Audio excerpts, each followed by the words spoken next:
నమస్తే, welcome to our channel. మనతో పాటుగా స్టూడియోలో సీనియర్ జర్నలిస్ట్ సత్యమూర్తి గారు ఉన్నారు. వారిని అడిగి కొన్ని వివరాలు తెలుసుకుందాం. నమస్తే సార్. నమస్కారం అండి. ఢిల్లీ లిక్కర్ స్కామ్ కథ ముగిసింది.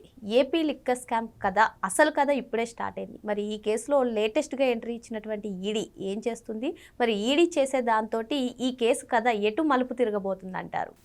బాగా చెప్పారు. ఎందుకంటే ఢిల్లీ లిక్కర్ స్కామ్ని ఏపీ లిక్కర్ స్కామ్ని చాలామంది పోల్చుకుంటున్నారు. ఈ వైఎస్ఆర్ కాంగ్రెస్ పార్టీ అభిమానులు అందరూ కూడా ఢిల్లీ లిక్కర్ స్కామ్ కొట్టేశారు, మన అన్న చేసిన స్కామ్ను కూడా కొట్టేస్తారు అని చెప్పి చాలామంది చాలా కోరికతోటి ఉన్నారు. వాళ్ళందరూ చాలా ఎక్స్పెక్ట్ చేస్తూ ఉన్నారు. అట్లా జగన్మోహన్ రెడ్డి మీద కేసులు కొట్టేస్తారు, వీగిపోతాయి, అసలు ఏపీలో లిక్కర్ స్కాండలే జరగలేదు అనుకునే వాళ్ళకి ఒక దుర్వార్త, ఒక పెద్ద దుర్వార్త, మామూలు దుర్వార్త కూడా కాదు. ఏంటి అంటే ఎన్ఫోర్స్మెంట్ డైరెక్టరేటు లేటెస్ట్గా ఎంటర్ అయిపోయి 441 కోట్ల రూపాయల ఆస్తుల్ని సీజ్ చేశారు. నేను ముందర ఎందుకు చెప్పాను అంటే, ఈ వైఎస్ఆర్ కాంగ్రెస్ పార్టీకి సంబంధించిన అభిమానులు సంతోషపడద్దు అని ఎందుకు చెప్పాను అంటే, ఇందుకే ఢిల్లీ లిక్కర్ స్కామ్లో ఇది జరగల. అంటే ఆస్తులని స్వాధీనం చేసుకోవడం అంటే అర్థం ఏంటి అంటే, కుంభకోణం జరిగింది అని ఎస్టాబ్లిష్ చేయడం. కుంభకోణం జరిగింది,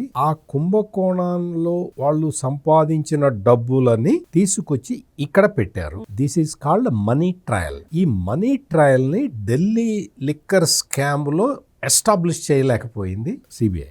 ఇక్కడ ఆంధ్రప్రదేశ్లో జగన్మోహన్ రెడ్డి ముఖ్యమంత్రిగా ఉన్న సమయంలో జరిగిన ఈ లిక్కర్ స్కాండల్, దీనికి సంబంధించి ఈ డబ్బులు ఎట్లా సంపాదించారు, ఎట్లా ఖర్చు పెట్టారు అనే లింకు ఒక్కొక్కటి బయటికి తీసుకొస్తూ ఉన్నారు. ఇప్పటికే సిట్ కాన్ఫిస్కేట్ చేసింది దాదాపుగా 160 కోట్ల రూపాయల ఆస్తులు. ఇప్పుడు 441 కోట్ల రూపాయల ఆస్తుల్ని ఎన్ఫోర్స్మెంట్ డైరెక్టరేట్ స్వాధీనం చేసుకుంది. ఇది చాలా కీలకమైన పరిణామం. ఇప్పటివరకు ఏంటి అంటే, ఇప్పటివరకు మీకు నాకు కూడా తెలియని విషయం ఏంటి, బిగ్ బాస్ ఎవరు అంటే ఈ డబ్బులన్నీ ఎక్కడికి పోయినాయి అనేది తెలియదు కదా. మీకు తెలియదు, నాకు తెలియదు. ఈడీకి తెలిసి ఉండొచ్చు, కేసు దర్యాప్తు చేస్తున్న సిట్కి తెలిసి ఉండొచ్చు. నేననే పాయింట్ ఏంటంటే, బిగ్ బాస్ ఎవరో తెలియకపోయినా పర్వాలా, ఈ ఆస్తుల జప్తు వీటికి సంబంధించి అంటే కేసు ఎస్టాబ్లిష్మెంట్ పక్కడబందీగా జరిగితే, కేసు ఎస్టాబ్లిష్మెంట్ మొత్తం ఈ మనీ ట్రయల్ తోటి అటు ఇటు బెసగకుండా బిగిచ్చి వేస్తే, ఈ సెగంతా వాడు ఎవడైతే బిగ్ బాస్ ఉంటాడో వాడికి తగులుతుంది. అర్థమైంది కదా నేను చెప్పింది? ఎందుకంటే ఈ డబ్బులన్నీ అతనివే. అంటే అతనే కదా ప్లాన్ చేసి సంపాదించుకొని వీళ్ళ పేరు మీద పెట్టాడు. ఇప్పుడు వీళ్ళందరూ ఈ సమూహం అంతా ఆయన ఆస్తి. ఈ సమూహాన్ని ఒక్కొక్కడిని వేసుకుంటూ పోతే ఆయన ఆస్తి ఉండదు కదా. అంటే ఈ మనీ ట్రయల్ అనేది చాలా ఇంపార్టెంట్. ఆర్థిక నేరాల్లో మనీ ట్రయల్ అనేది చాలా ఇంపార్టెంట్. ఇక్కడ ఈ ఏపీ లిక్కర్ స్కామ్ సంబంధించి prevention of money laundering act PMLA 2002 చట్టం అంటారు. దీని కిందే ఎన్ఫోర్స్మెంట్ డైరెక్టరేట్ కేసుల్ని విచారణ చేస్తూ ఉంటుంది. బూనేటి చాణక్య, ఆయన పెట్టిన కంపెనీలు, దొంతి వాసుదేవరెడ్డి ఎవరు, breweries corporation MD. Jaganmohan Reddy కావాలని వాంటెడ్గా తన సంతకంతో ఆర్డర్ ఇచ్చి అతన్ని పెట్టిన వ్యక్తి. కేసిరెడ్డి రాజశేఖర్ రెడ్డి, కసిరెడ్డి అంటారు కదా, కేసిరెడ్డి రాజశేఖర్ రెడ్డి. ఇతను ఐటీ అడ్వైజర్గా పెట్టుకున్నాడు జగన్మోహన్ రెడ్డి. ఐటీ అడ్వైజర్గా పెట్టి మరి ఈ దరిద్రం ఏంటి, అది అంతే. వాళ్ళ మోడస్ ఆపరండి అట్లా ఉంటుంది. వీళ్ళందరి కలిపి 441 కోట్ల రూపాయల ఆస్తుల్ని స్వాధీనం చేసుకున్నారు. ఇవేంటి అంటే బ్యాంకులో ఉన్న బ్యాలెన్సులు, ఫిక్స్డ్ డిపాజిట్లు, భూములు, ఇతర ఆస్తులు ఇందులో ఉన్నాయి. ఏపీ బ్రెవరీస్ కార్పొరేషన్ కి దానికి వాసుదేవరెడ్డిని ఎండీగా పెట్టి అక్కడి నుంచి కథ నడిపారు. నేను ఇంతకు ముందర కూడా 2-3 సార్లు చెప్పాను. ఆటోమేటిక్ ఆర్డర్ సిస్టమ్ ని తీసేసి మాన్యువల్ గా చేసింది ఆనాటి ప్రభుత్వం పెద్ద. ఈ మాన్యువల్ గా చేయటం వల్ల వాళ్ళ బ్రాండ్లు, వాళ్ళకి కావాల్సిన కంపెనీలకి ఆర్డర్ ఇచ్చుకునే వెసులుబాటు చెప్పారు. ఎన్ఫోర్స్మెంట్ డైరెక్టరేట్ అదే చెప్పింది. ఈ ఆస్తుల్ని కాన్ఫిస్కేట్ చేసుకుంటూ ఎన్ఫోర్స్మెంట్ డైరెక్టరేట్ చెప్పింది ఇదే. ఇప్పుడు ఏదైతే నేను చాలా రోజుల నుంచి నేను చెప్తూ ఉన్నా, సిటెల్ సాఫ్ట్వేర్ ఉంది, ఆ సాఫ్ట్వేర్ ని ఆపేశారు. అంటే గవర్నమెంట్ అంటే ఆనాటి మంత్రి మండలికి, ఆనాటి ముఖ్యమంత్రికి తెలియకుండా ఇంత పెద్ద నిర్ణయం ఎట్లా తీసుకుంటారు?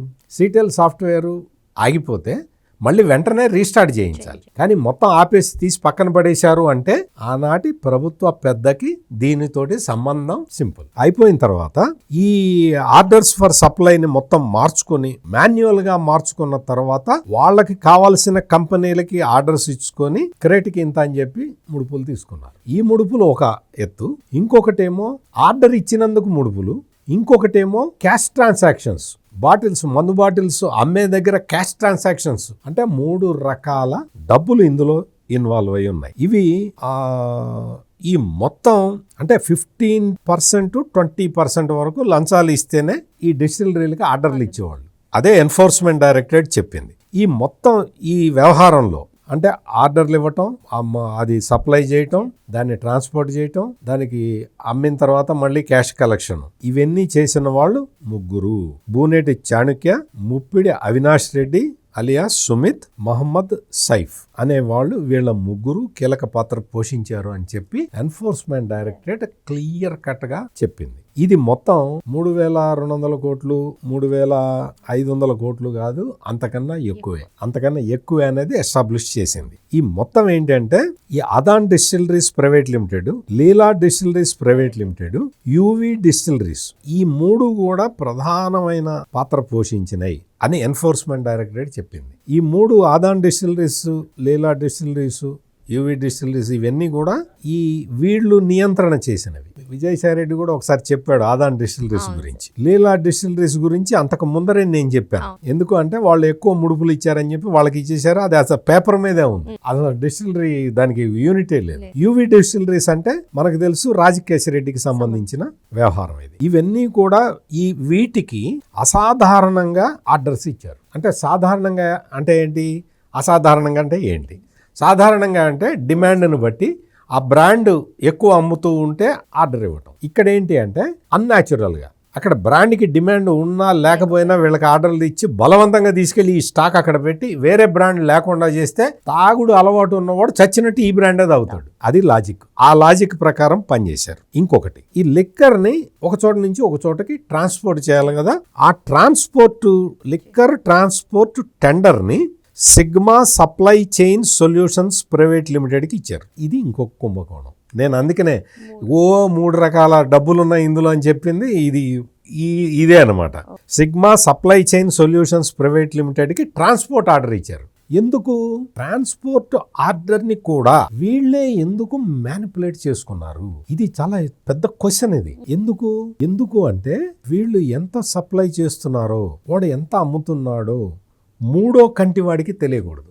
డిస్టిలరీ నుంచి ఎంత వస్తుందో తెలియకూడదు. బ్రెవరీస్ కార్పొరేషన్ వాడు ఈ డిస్టిలరీలకి ఎంత ఆర్డర్ పెట్టాడో తెలియకూడదు. ఈ డిస్టిలరీలు 9వ 10వ డిస్టిలరీలు ఉన్నాయి కదా, ఒక డిస్టిలరీకి ఎంత ఆర్డర్ ఇచ్చారో ఇంకో డిస్టిలరీకి తెలియకూడదు. ఈ ఆర్డర్ ఇచ్చిన తర్వాత సప్లై చేయటానికి వేరే వాడిని పెడితే వాడు ఎన్ని క్రేట్లు ఎక్కుతున్నాయి, ఎన్ని క్రేట్లు దిగుతున్నాయి అనేది వాడికి తెలుస్తుంది, ఎక్కడికి వెళ్తున్నాయి అనేది. అందుకని వాళ్ళకి సంబంధించిన ట్రాన్స్పోర్ట్ ఏజెన్సీకే కాంట్రాక్ట్ ఇచ్చుకొని గుట్టు చప్పుడు కాకుండా పంపిస్తారు. ఎక్కడ కూడా రికార్డ్స్ మెయింటైన్ చేయలేదు. ఈ రికార్డులో వాడు స్కానల్ చేసేవాడు రికార్డులో ఎక్కడ మెయింటైన్ చేస్తాడు? చేయడు కదా. వాళ్ళ ఉద్దేశమే అది. ఈ మొత్తం టోటల్ ఈ ట్రాన్స్పోర్టేషన్ అనేది పెద్ద కుంభకోణం.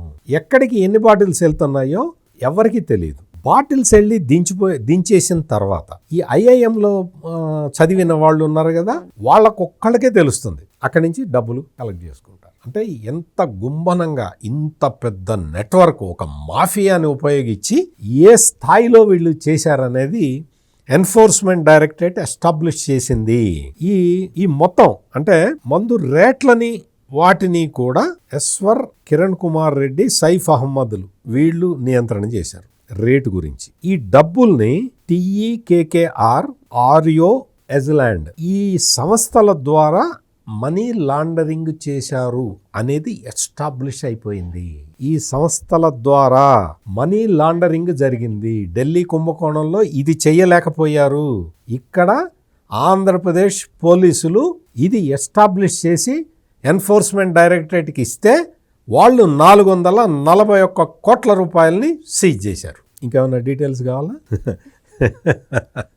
అంటే మీ విశ్లేషణ ద్వారా ఎవరైతే అటు ఢిల్లీ లిక్కర్ స్కామ్ కథ ముగిసినట్లే ఏపీ లిక్కర్ స్కామ్ కథ ముగుస్తుంది అనుకుంటున్నారో అని వాళ్ళందరికీ ఆశపడుతున్న వాళ్ళందరికీ ఒక క్లారిటీ ఇది పిడుగు లాంటి వార్త.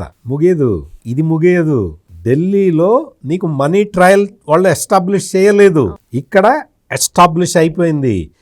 ఏ కంపెనీల ద్వారా TEKKR, అర్యో, ఎజ్లాండ్ ఏదో ఈ కంపెనీల ద్వారా మనీ లాండరింగ్ చేశారు అనేది కూడా ఎస్టాబ్లిష్ అయిపోయింది. వీటి కోసం, ఈ ముడి సరుకు కోసం, ప్యాకేజీ కోసం నకిలీ కంపెనీలు ఏర్పాటు చేశారు. డిస్టిలరీలకి ముడి సరుకులు కావాలి కదా మందు తయారు చేయడానికి, దానికి ఆ ప్యాకేజీకి మొత్తం అంత దొంగ కంపెనీలు మొత్తం. వీళ్ళు ఈ బ్యాంకుల్లో కొంతమంది ఈ డబ్బులు బ్యాంకులు వేస్తారు కదా డిస్టిలరీ వాళ్ళు, కొంత వైట్ చూపించాలి కదా, అది కూడా తీసుకొచ్చి బ్లాక్ గా మార్చుకున్నారు. వైట్ గా వచ్చిన దాన్ని కూడా బ్లాక్ గా మార్చుకున్నారు. తర్వాత ఈ డబ్బులు తీసుకొచ్చి రియల్ ఎస్టేట్ కంపెనీల్లో పెట్టుబడులు పెట్టారు. రియల్ ఎస్టేట్ కంపెనీల పేర్లు ఏమిటి అంటే ఎస్నోవి infra projects limited, ED entertainment, uni corporate solutions private limited, tag developers. ED entertainment అంటే ఎన్ఫోర్స్మెంట్ డైరెక్టరేట్ వాళ్ళు కంగారు పడి ఉంటారు, ఇదేంది మన పేరు పెట్టుకున్నారని. వాడు అట్లా పెట్టుకుంటాడు, మరి అంతే కదా.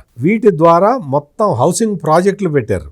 హైదరాబాద్లో, బెంగళూరులో ప్రాజెక్టులు కట్టారు, ల్యాండ్స్ కొన్నారు, పెద్ద ల్యాండ్స్ కొన్నారు. ఇది అయిపోయింది కదా, షెల్ కంపెనీలు పెట్టాలి కదా. ఆ షెల్ కంపెనీల పేర్లు కూడా మీకు చదివి వినిపిస్తా. ఈ స్పెల్లింగ్లు వీటిని ఎట్ట పిలుస్తారో అంటే వాడు పెట్టినోడికి, వాడికి ఏమన్నా శ్రీరామ ట్రేడర్స్ అని ఎందుకు పెట్టుకుంటున్నాడు, వాడు ఏం పెడతాడు అంటే OWLOK ఓల్కు ఏదో సంథింగ్, క్రిపాటి, నైసానా మల్టీ వెంచర్స్, ఆర్యో, ఎజ్లోడ్, డీకార్ట్, ఇవన్నీ షెల్ కంపెనీలు. ఈ షెల్ కంపెనీలు పెట్టడం బాగా అలవాటు కదా వీళ్ళకి. అందుకనే తిరుపతి కల్తీ నెయ్యి కేసులో ఇండాపూర్ డైరీ ఈ హెరిటేజ్కి షెల్ కంపెనీ అంటారు. వాళ్ళు చెప్పింది ఏంటంటే వాళ్ళకి తెలిసింది అదే, షెల్ కంపెనీలు పెట్టడం, వాటి ద్వారా మనీ లాండరింగ్ చేయటం తెలుసు కాబట్టి హెరిటేజ్, ఇండాపూర్ షెల్ కంపెనీలు అంటారు. ఇండాపూరు 40 లక్షల లీటర్ల పాలని రోజు రైతుల నుంచి సేకరిస్తుంది, పాడి రైతుల నుంచి. అదిట హెరిటేజ్కి షెల్ కంపెనీ. హెరిటేజ్ పాలని, ఇది B2C కంపెనీ, అది B2B కంపెనీ. అన్ని ఎప్పటి నుంచో ఎస్టాబ్లిష్ అయి ఉన్నాయి, బ్రాండ్ ఇవి ఉన్నాయి. ఆ కంపెనీలు షెల్ కంపెనీలు అంటారు. షెల్ కంపెనీలు అంటే ఇవి డీకార్ట్, ఎజ్లోడ్, ఆర్యో, నైసానా మల్టీ వెంచర్స్, క్రిపాటి, ఓల్క్ అనేవి ఉంటాయి చూసా, ఇవి షెల్ కంపెనీలు అంటే. దీని ప్రకారం ప్రతి నెల అంటే జగన్మోహన్ రెడ్డి ముఖ్యమంత్రిగా ఉన్న 5 సంవత్సరాలలో ప్రతి నెలకి 100 కోట్ల రూపాయలు కొట్టేశారు. పర్ మంత్ 100 కోట్లు. ఆలోచించుకోండి, ప్రజలు ఆలోచించుకోవాలి. ఒక్క ఛాన్స్ అని అధికారంలోకి వచ్చి మీరిచ్చిన ఒక్క ఛాన్స్ తోటి నెలకి 100 కోట్ల రూపాయలు ఒక్క మధ్యంలో కొట్టేశారు. ఇది ఎన్ఫోర్స్మెంట్ డైరెక్టరేట్ క్లియర్ కట్ గా ఎస్టాబ్లిష్ చేసిన ఫ్యాక్ట్. మరో అంశంతో మళ్ళీ కలుద్దాం. Thank you sir. నమస్కారం.